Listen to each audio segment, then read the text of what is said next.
Assalamualaikum warahmatullahi wabarakatuh.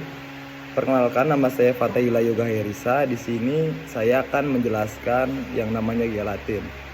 Gelatin adalah bahan yang sering digunakan dalam industri makanan, farmasi, dan kosmetik.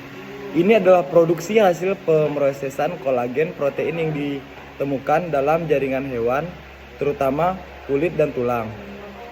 Pengertian dari gelatin adalah bahan makanan yang dihasilkan dari pemrosesan kolagen protein ditemukan dalam jaringan hewan, terutama kulit dan tulang.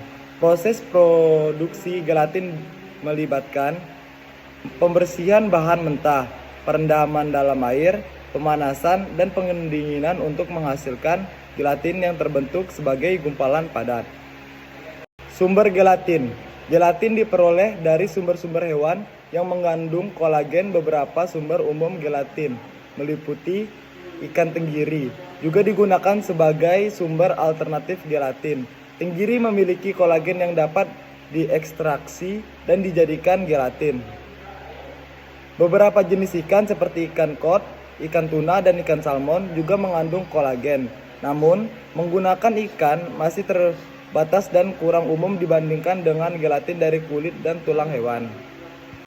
Manfaat gelatin. Yang pertama ada kesehatan kulit, merupakan komponen utama struktur kulit, memberikan kekuatan, kekenyalan, dan elastis. Yang kedua ada kesehatan sendi. Gelatin merupakan komponen penting dalam membentuk jaringan ikan pada sendi. Konsumsi kolagen dalam pembentukan mengurangi peradangan, meningkatkan kekuatan dan stabilisasi sendi, serta mengurangi gejala osteoartritis. Yang ketiga ada kesehatan rambut dan kuku. Yang keempat ada kesehatan tulang. Yang kelima ada kesehatan luka. Dan ketujuh ada kesehatan jantung. Pengolahan gelatin. Konsep dasar pengolahan gelatin melibatkan beberapa tahap utama. Berikut adalah gambaran umum sedangkan proses pengolahan gelatin. Yang pertama ada pemilihan bahan mentah. Bahan mentah yang digunakan untuk ekstraksi gelatin dapat berasal dari kulit hewan. Yang kedua ada pembersihan. Bahan mentah atau dibersihkan serta menyeluruh untuk menghilangkan kotoran. Yang ketiga ada ekstraksi gelatin. Tahapan ekstraksi melibatkan pengurangan jaringan hewan untuk memperoleh gelatin. Yang keempat ada pengolahan lanjutan. Setelah ekstraksi gelatin ada beberapa langkah pengolah lanjutan yang harus mungkin dilakukan untuk tergantung pada tujuan dan akhir dan jenis produk yang akan dibuat. Yang kelima ada penyimpanan dan penyajian. Produk gelatin yang telah diproses harus disimpan dengan baik untuk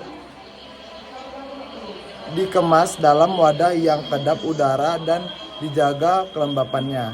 Sekian, terima kasih. Proses pembuatan. Proses pembuatan gelatin melibatkan proses ekstraksi dan pengolahan kolagen dari bahan mentah yang mengandung kolagen seperti kulit hewan atau tulang. Berikut adalah gambaran umum tentang konsep pembuatan gelatin. Yang pertama, persiapkan bahan mentah. Bahan mentah yang digunakan seperti kulit hewan atau tulang harus dipersiapkan terlebih dahulu. Yang kedua, ada ekstraksi kolagen. Tahap ekstraksi adalah proses utama untuk memperoleh kolagen dan bahan mentah. Yang ketiga ada pemurnian kolagen. Setelah ekstraksi kolagen mungkin perlu melewati tahap permurnian tambah untuk menghilangkan zat-zat yang tidak diinginkan seperti lemak, pigmen, dan garam. Yang keempat ada pengolahan tambahan.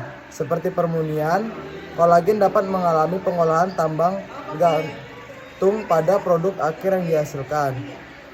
Yang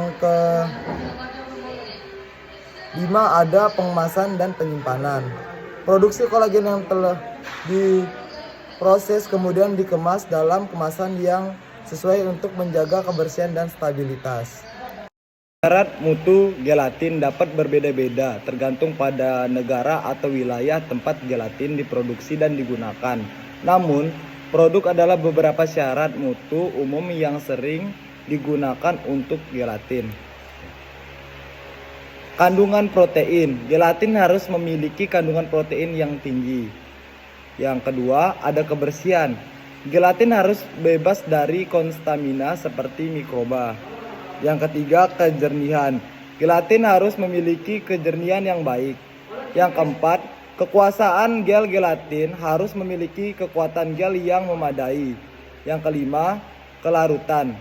Gelatin harus mudah larut dalam air atau cairan lain dengan baik. Yang keenam, bau dan rasa. Gelatin sebaiknya tidak memiliki bau atau rasa yang aneh atau didinginkan. Yang ketujuh, ada keberlanjutan dan sertifikasi. Beberapa produsen gelatin mengikuti standar kelanjutan tertentu dan mungkin masih sertifikasi relevan.